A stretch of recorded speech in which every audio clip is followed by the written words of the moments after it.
नमस्कार दोस्तों, स्वागत है आपका टाइम आउट क्रिकेट में। मेरा नाम है साहिल और आज हम बात करेंगे राजस्थान रॉयल्स और किंग्स इलेवन पंजाब का जो मैच होने वाला है शारजा के मशहूर स्टेडियम में। उस मैच के बारे में बात करने से पहले मैं दो मैचों के बारे में बात करना चाहता हूं जो कि खेले गए हैं इन दोनों टीम्स के बीच में। पहला मैच जो बहुत ही यादगार था वो था 2015 में अहमदाबाद में, जहां पे राजस्थान रॉयल्स और किंग्स इलेवन दोनों ने 191 रन बनाए और मैच सुपर ओवर में गया था। और सुपर ओवर में किंग्स इलेवन पंजाब ने 15 रन का लक्ष्य दिया था राजस्थान रॉयल्स को। और एक बहुत ही खास बात जो सेकेंड इनिंग सुपर ओवर था उसकी ये थी कि ये एक ऑल ऑस्ट्रेलियन सुपर ओवर था। मिचेल जॉनसन किंग्स इलेवन की तरफ से बॉलिंग कर रहे थे और दो बैट्समैन जो खेलने आए थे वो थे स्टीव स्मिथ और शेन वॉटसन। और जब शेन वॉटसन को आउट किया स्टीव स्मिथ ने, माफ कीजिएगा, मिचेल जॉनसन ने, तो बैटिंग करने आए थे जेम्स फॉकनर और उनको भी मिचेल जॉनसन ने आउट कर दिया था और किंग्स इलेवन पंजाब ये मुकाबला जीत गया था। दूसरा मैच जो मुझे बहुत ही यादगार लगा था, वो मैच उतना यादगार नहीं था लेकिन उसमें एक मूवमेंट था जो कि बहुत ही कंट्रोवर्शियल मूवमेंट बन गया था और हम सब की उस मूवमेंट के बारे में कोई ना कोई राय थी। और वो था 2019 में जब जॉस बटलर को रविचंद्रन अश्विन ने नॉन स्ट्राइकर एंड पे रन आउट किया था। अच्छा, मेरी पर्सनल ओपिनियन ये है कि जो रविचंद्रन अश्विन ने किया बिल्कुल सही किया था। जॉस बटलर एक रन चुराने के लिए थोड़ा सा फायदा उठा रहे थे, चाहे वो 1 इंच का फायदा हो, 2 इंच का हो या 3 इंच का हो, पर वो एक फायदा उठा रहे थे। अगर वो एक बहुत ही क्लोज रन आउट कॉल होता तो तब भी हमने देखा है कि बहुत बार on the line batsman out होता है और अगर जस्ट उसका बैट क्रीज के अंदर होता है तो वो नॉट आउट दिया जाता है। तो जब आप खेल में इतने मार्जिन की बात करते हैं तो अगर नॉन स्ट्राइकर ऑलरेडी एक एडवांटेज ले रहा है उस रन को बनाने के लिए, तो मुझे लगता है कि बॉलर को पूरा अधिकार होना चाहिए कि वो उसे आउट कर सके। तो ये तो हो गई इन दो टीमों के दो यादगार मैचों के बारे में बात। अब हम आ जाते हैं आज के मैच के बारे में। आज का मैच खेला जाएगा शारजा के स्टेडियम पे। जो पिछला मैच हुआ है इस स्टेडियम पर सीएसके और राजस्थान रॉयल्स का, उसमें आपने देखा कि बहुत ही हाई स्कोरिंग गेम था। राजस्थान रॉयल्स ने 216 रन बनाए और जवाब में सीएसके ने भी करीबन 200 रन बना दिए थे। तो इस मैच में जब आप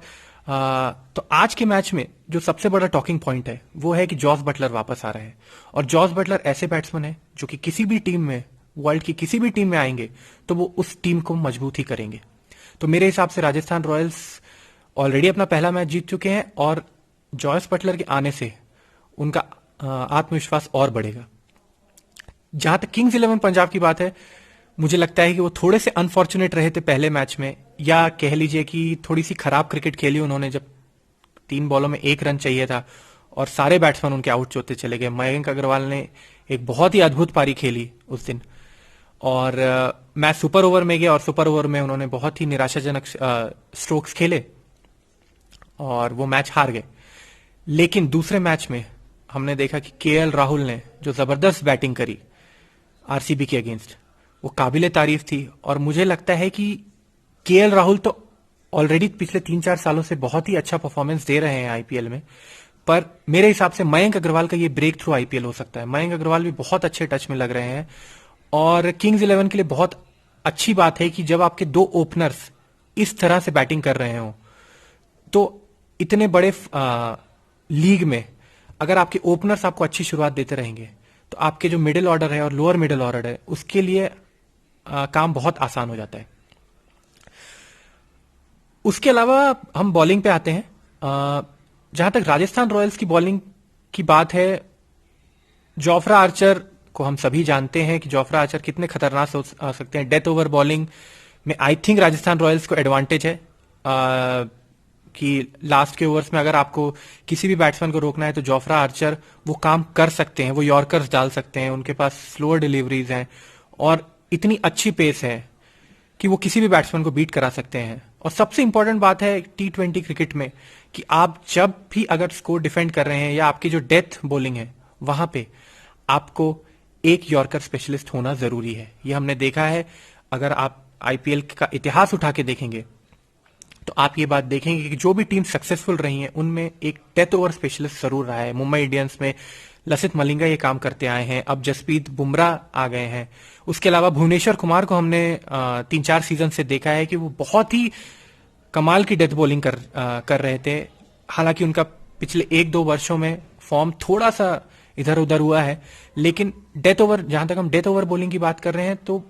बहुत ही इंपॉर्टेंट है कि आपके पास एक डेथ बॉलिंग स्पेशलिस्ट होना चाहिए, और जोफ्रा आर्चर का राजस्थान रॉयल्स में होना उनके लिए एक बहुत बड़ा एडवांटेज है। अब किंग्स 11 की बॉलिंग पे हम आते हैं। किंग्स 11 की बॉलिंग, जैसा हमने देखा कि लास्ट मैच में उन्होंने कृष्णा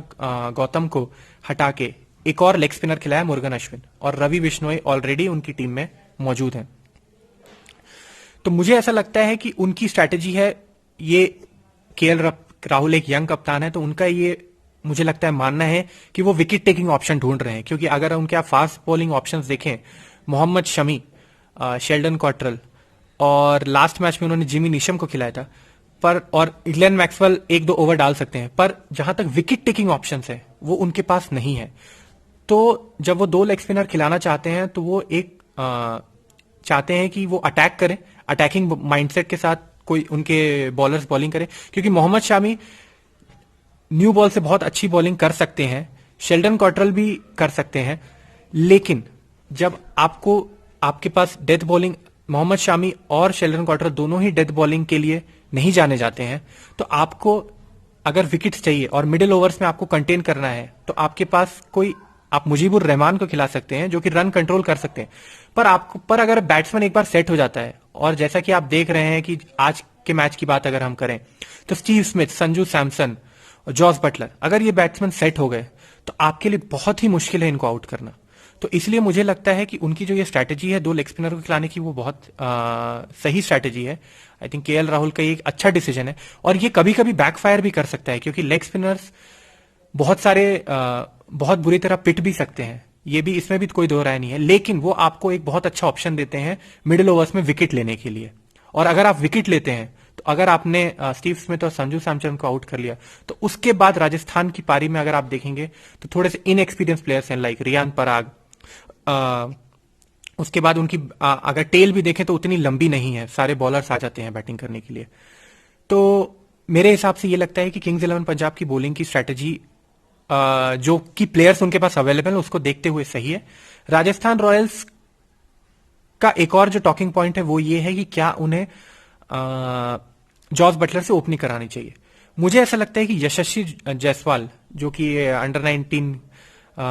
वर्ल्ड कप में इंडिया के कैप्टन भी थे, माफ कीजिए, कैप्टन नहीं थे, जो कि बहुत अच्छे परफॉर्मर थे इस वर्ल्ड कप में, मुझे लगता है कि उनको मौका देना चाहिए top of the order, because एक फ्री फ्लोइंग बैट्समैन है और वो अटैकिंग शॉट्स लगा सकते हैं। जहां तक बात है जॉस बटलर को ओपनिंग कराएंगे, तो मुझे लगता है कि स्टीव स्मिथ को एक चौथे नंबर पे बैटिंग करनी चाहिए। ये मेरा व्यक्तिगत सोच है कि जॉस बटलर और यशस्वी जायसवाल दोनों ओपनिंग करें, 1 डाउन संजू सैमसन आए और चौथे नंबर पे स्टीव स्मिथ आए, और रॉबिन उथप्पा जो कि छक्के मारने में महारत हासिल है, जिनको मुझे लगता है कि उनको एज अ फिनिशर और एज अ 6 हिटर यूज करना चाहिए मौके मौके पर राजस्थान रॉयल्स को। अब हम आ जाते हैं किंग्स 11 पंजाब के बारे में, क्योंकि ये मैच हो रहा है शारजा में, जो कि हम सब जानते हैं कि काफी छोटा स्टेडियम है। तो एक और चर्चा जो ये है कि आज क्रिस गेल को खिलाना चाहिए या नहीं। मुझे ऐसा लगता है कि क्रिस गेल को नहीं खिलाना चाहिए, पर हाँ, ये भी बात है कि अगर क्रिस गेल किंग्स 11 स्क्वाड में है तो शारजा के ही स्टेडियम्स हैं जहां पे वो सबसे ज्यादा कारगर साबित हो सकते हैं। पर मैं ये सोचता हूं कि जब मयंक अग्रवाल और केएल राहुल, हमने पिछले 2 मैचों में भी देखा है कि वो जबरदस्त फॉर्म में है, तो मुझे नहीं लगता है कि वो उनकी ओपनिंग जो कॉम्बिनेशन है उसको तोड़ना चाहिए, क्योंकि वो दोनों बहुत ही लाजवाब खेल रहे हैं। तो मेरे हिसाब से क्रिस गेल को नहीं खिलाना चाहिए, और मयंक अग्रवाल और केएल राहुल दोनों को ही ओपनिंग करनी चाहिए। अब नेक्स्ट हम आ जाते हैं ड्रीम 11, जो कि काफी पॉपुलर है आज, या फिर माई 11 या जो भी कोई फैंटेसी लीग है उसके बारे में, कि आपको कौन से प्लेयर्स चुनने चाहिए।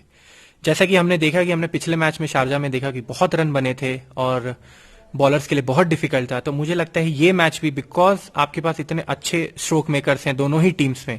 तो मुझे लगता है कि आपका कप्तान या वाइस कप्तान जो आप बनाते हैं ड्रीम 11 या माई 11 में, मेरे हिसाब से जो टॉप 3 या 4 प्लेयर्स हो सकते हैं वो है KL Rahul, Mayank Agarwal, Jos Buttler और संजू सैमसन। क्योंकि ये आपको सबसे ज्यादा पॉइंट्स देने की, क्योंकि ये चारों ही प्लेयर लंबी पारी खेलने में, तो आप इन चारों में से अगर आप मुझसे पूछेंगे तो मैं ये कहूंगा कि इन चारों में से ही आपको कप्तान या वाइस कप्तान बनाना चाहिए। उसके अलावा अगर आप इंडियन प्लेयर्स की बात करें तो मैं कहूंगा कि रवि बिश्नोई को जरूर लेना चाहिए, क्योंकि वो कम दामों में आएंगे और 1 या 2 विकेट लेते हैं तो आपकी ड्रीम 11 टीम को फायदा ही होगा। उसके अगर राजस्थान रॉयल्स की बात करें तो मुझे लगता है जोफ्रा आर्चर को एज अ बॉलर आपकी टीम में अवश्य होना चाहिए, क्योंकि डेथ बॉलिंग में जोफ्रा आर्चर 1 या 2 या 3 विकेट चटकाने की काबिलियत रखते हैं इस फॉर्मेट में। और इसके अलावा जहां तक आज के मैच की प्रिडिक्शन की बात है तो मुझे ऐसा लगता है कि ये फिर से हाई स्कोरिंग गेम होगा और यहां पे खूब रन बनेंगे, और ऐसा मुझे महसूस होता है कि राजस्थान रॉयल्स के पास थोड़ी सी एज है आज के मैच में। आई नो किंग्स 11 की टीम थोड़ी सी बैलेंस रखती है, पर ऐसा मुझे लगता है कि अगर राजस्थान रॉयल्स के बैट्समैन सेट हो गए, जैसे कि संजू सैमसन उस दिन जो स्ट्रोक मेकिंग कर रहे थे, अगर संजू सैमसन या जॉस बटलर और even for that matter robin Uthappa अगर उस फॉर्म में आ गए, तो मुझे नहीं लगता है कि किंग्स 11 पंजाब के पास वो बॉलिंग है कि जैसे कि वो एक बॉलर लेके आए और वो उनको उसी समय विकेट दे दे। तो मुझे लगता है ये थोड़ी सी यहां पे मुझे लगता है कि थोड़ा सा एडवांटेज है राजस्थान रॉयल्स को, और आज का मैच एक क्लोज मैच होगा और राजस्थान रॉयल्स वो मैच जीतेगी। धन्यवाद टाइम आउट सुनने के लिए।